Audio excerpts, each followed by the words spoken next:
ओम नमः शिवाय। शिवजी की सौम्य प्रदोष व्रत कथा। पूर्व काल में एक विधवा ब्राह्मणी नित्य प्रति ऋषियों की आज्ञा ले अपने पुत्र को साथ लेकर भिक्षा लेने जाती और संध्या को लौटती। भिक्षा में जो मिलता उससे अपना कार्य चलाती और शिवजी का प्रदोष व्रत भी करती। एक दिन जब वह भिक्षा के लिए अपने पुत्र के साथ जा रही थी तो मार्ग में उसे विदर्भ देश का राजकुमार मिला।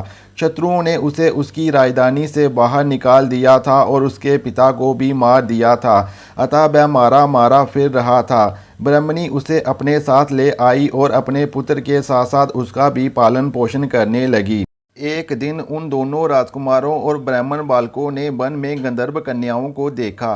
ब्राह्मण बालक घर लौट आया परंतु राजकुमार साथ नहीं आया क्योंकि वह अंशुमति नाम की गंधर्व कन्या से बातें करने लगा था। दूसरे दिन वह फिर अपने घर से बाहर आया जहां अंशुमति अपने माता पिता के साथ बैठी थी। कुछ दिन पश्चात अंशुमति के माता पिता ने राजकुमार से कहा कि तुम विदर्भ देश के राजकुमार धर्मगुप्त हो, अतः हम भगवान शंकर जी की आज्ञा से अपनी पुत्री अंशुमति का विवाह तुम्हारे साथ कर देते हैं। राजकुमार धर्मगुप्त का विवाह अंशुमति के साथ हो गया।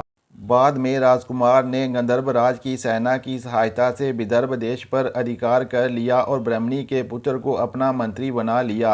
अर्थात में ये सब उस ब्राह्मणी के प्रदोष व्रत करने का फल था। बस उसी समय से ये प्रदोष व्रत संसार में प्रतिष्ठित हुआ।